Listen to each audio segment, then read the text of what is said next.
After 2 amazing days exploring Nikko, we hopped on a train and headed to Karuizawa, a super charming mountain resort town up in Nagano, just a quick ride north of Tokyo. Peaceful vibes, crisp air, and the perfect spot to soak in some autumn magic. Karuizawa might be a small town with just around 20,000 people, but the station is surprisingly sleek and modern. Our hotel was just a 10-minute walk from there, which was super convenient. We dropped off our bags and headed straight out to explore. If you enjoyed this video, please like, comment, share, and subscribe to our channel. Thank you for your support. Kumobaike Pond, also called Kumobaike or even Swan Lake, was our first stop. It was November 5th, and autumn had totally taken over Karuizawa. The colors? Absolutely next level. Everywhere we looked was like a painting. The water was so still, it reflected the fiery reds, oranges, and golds like a perfect mirror.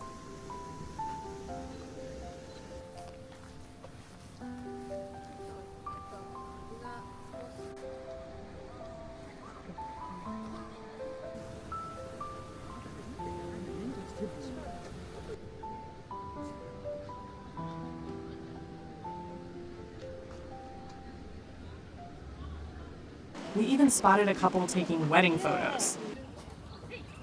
This place is pure magic.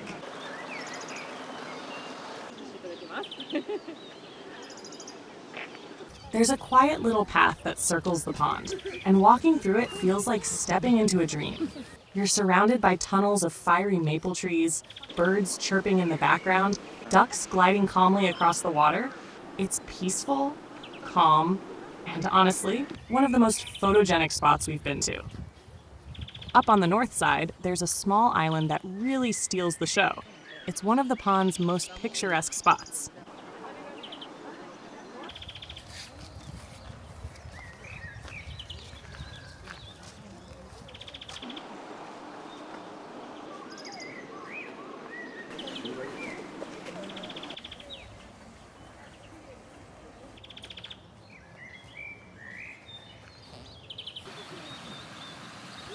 The pond gets its water from a natural spring on the north side, and there's this little marshy area with lush green grass that stands out beautifully against the blazing autumn leaves. The contrast is just stunning.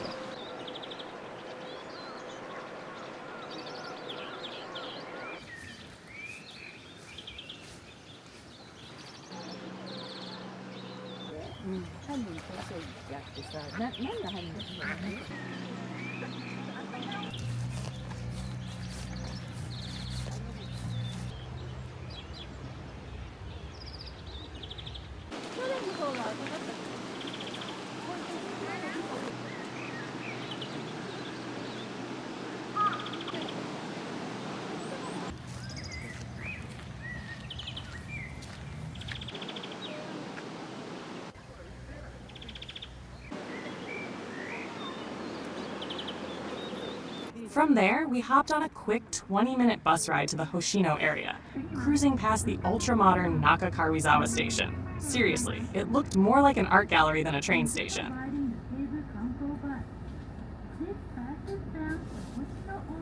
Founded in Karuizawa in 1914, Hoshino has become a name synonymous with refined Japanese hospitality. Their ryokans and resorts are known for impeccable service, elegant design, and a thoughtful blend of tradition and innovation. It's luxury reimagined in harmony with nature. The Karuizawa Hoshino area is this beautiful blend of nature and relaxation, a mix of onsen resorts and boutique shopping. One of the highlights is Harunire Terrace, where a row of stylish shops and cozy restaurants are tucked along the Yu River. It's retail therapy with a nature twist. Super peaceful and totally unique.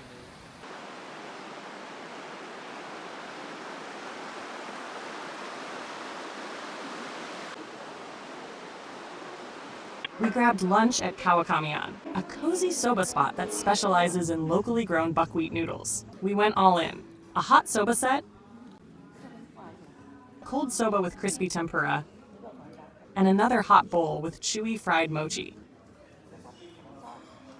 The soba had this amazing, slightly grainy texture that gave it a real handmade feel. The dashi broth, rich, warm and full of flavor. And that tempura, light, crisp, and perfect with just a touch of salt. Super satisfying all around.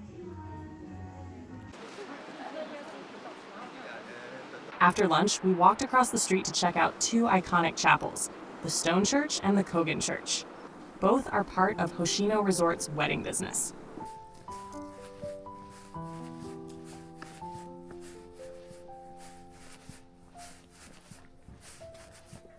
The Stone Church had a wedding going on, so we couldn't go in.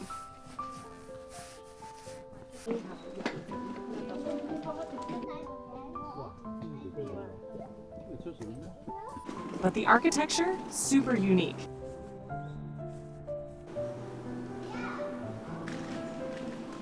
And the surrounding gardens were beautiful.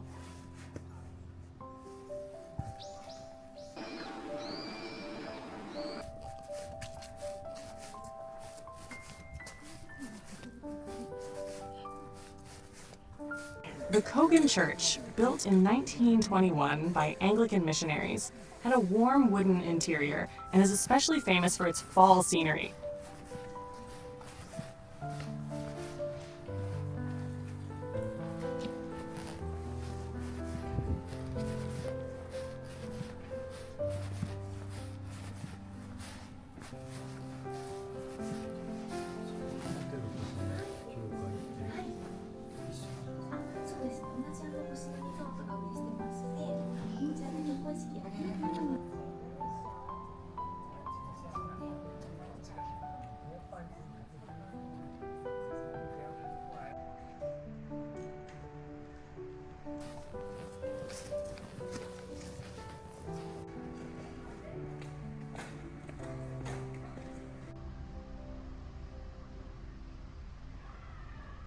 Just downhill from the church, you'll find the Hoshino BEB5 Karuizawa, a laid-back hotel that's perfect for a casual and fun stay.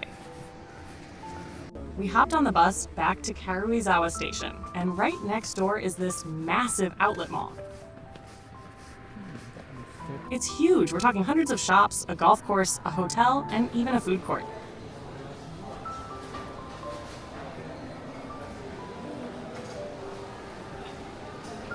You could seriously spend an entire day here just wandering around.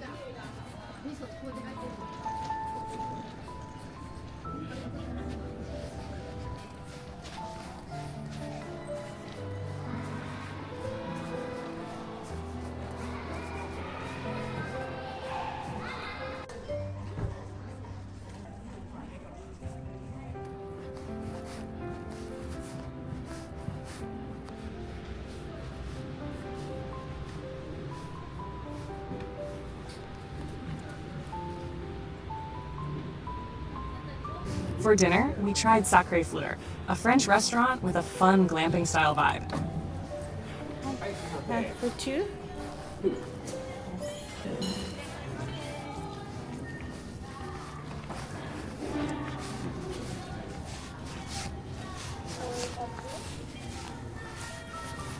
So cool. Nice restaurant. Thank you. Thank you.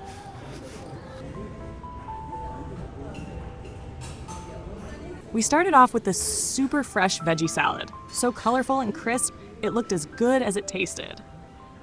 Then came the mussels in white wine. Juicy, tender, and packed with flavor. The broth was so good, we were tempted to drink it straight.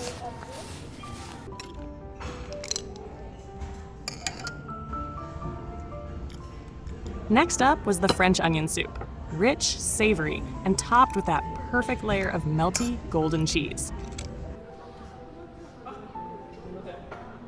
And of course, the star of the show, steak and fries. Perfectly cooked, juicy with crispy golden fries on the side. Classic and totally satisfying. Then we had creamy mashed potatoes, buttery and smooth, the kind that just melts in your mouth. For dessert, we had a warm chocolate lava cake topped with sweet, crisp apple slices. A little nod to Nagano's famous apples. The contrast was perfect. Rich, gooey chocolate in the center and those fresh, juicy apples on top. Honestly, sweet endings don't get much better than this. And that wraps up our day in Karuizawa. From peaceful ponds and fiery autumn leaves to cozy cafes, charming churches, and a feast to remember. This town might be a getaway spot for Tokyoites, but honestly, it's the kind of place that makes anyone feel like they're on a little retreat. We're turning in early tonight because tomorrow we head off to explore Matsumoto and Kamikochi in the heart of the Japanese Alps. Liked what you saw? Give it a thumbs up, share the love, and hit subscribe. Ring that bell so you're first in line for the next adventure. Until then, stay curious, stay inspired,